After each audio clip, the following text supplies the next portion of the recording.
yun ang nasabi mo, hindi ka talaga sinusujay. Like, how did it go?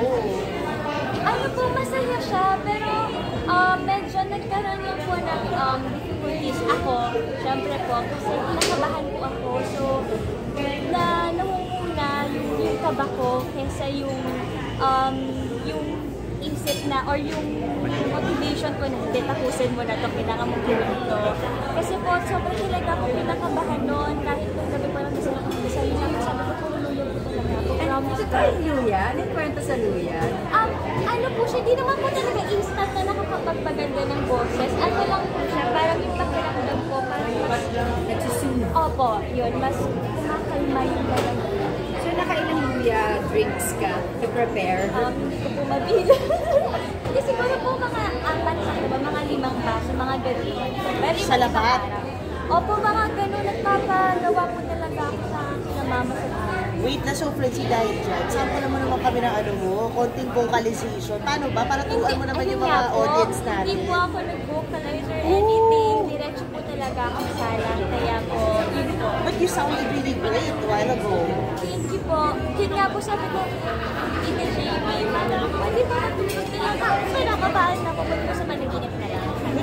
Pero yun po, thankful po kasi na nairaos naman.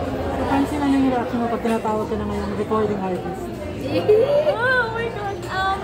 Nakakatakot po na nakakatuwa. Kasi po, dahil sa being open love na to, baka masanay sila or mag-expect yung mga tao sa akin na talagang pagkakanta ko, magaling ako, pero hindi naman po talaga. Pinakaya ko po at pinag-aaralan ko pa. Actually, Vincent, pag yung mga batchmate mo, di ba, yung mga contemporary mo, gumagawa ng music, laging sultry, laging usually mahalay, charot. Diba yung mga tema niya, di ba? Very, sa'yo baliktad, faith, and love, di ba? How do you take pride in that?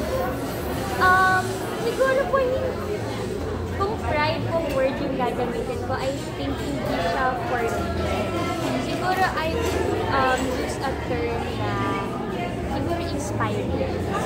Gaya po na sabi ko. Kasi yung napasabi niya yung mga papuri ng mga tao, secondary lang yun. Pero yung mahalin mo at ibigay mo yung puso mo sa ginagawa mo, yun talaga yung takang pride.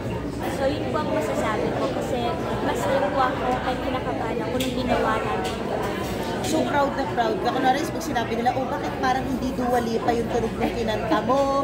Di ba? O hindi ka nakasexy-sexy doon? Ano gusto mo sabihin sa mga audience na magtatanong sa'yo ng gano'n? Hindi naman po kasi ako sa duwali pa.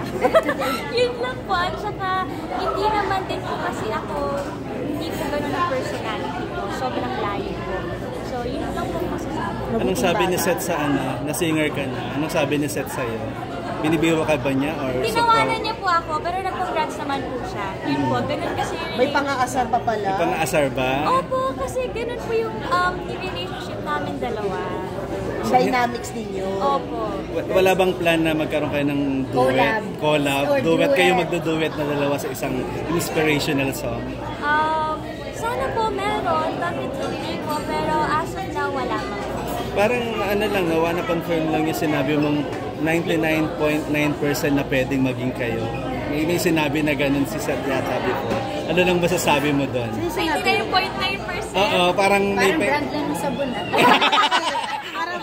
Ano lang reaction mo doon na parang sinabi niya na may ganung aspect? Siguro ito lang po, matatawa lang pa ako. Pero madalas naman po kasi yung mga ganong sagutan namin, bibiruan lang kami.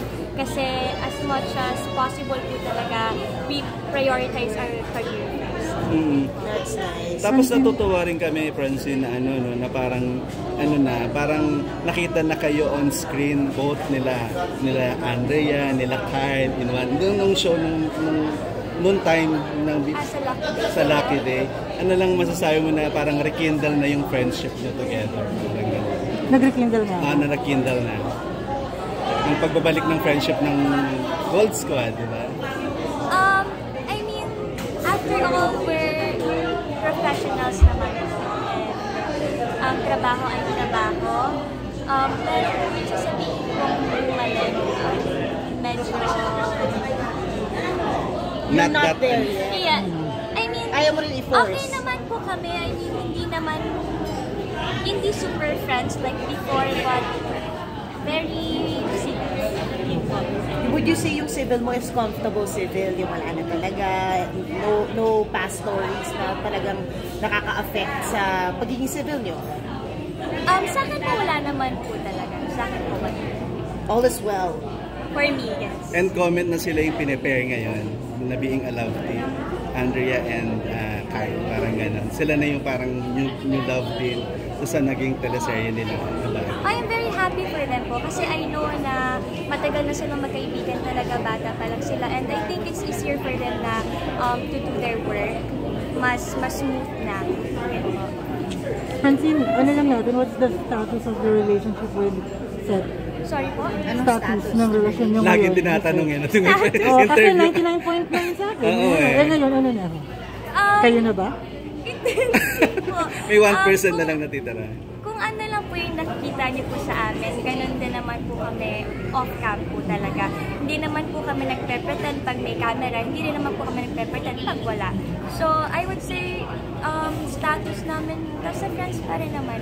But it's nice na you're not, hindi ka nape-pressure, lalo na sa showbiz na, di ba? Parang 10 times na namin ito tinanong. Pero 10 times ulit siya sinasagot, di ba?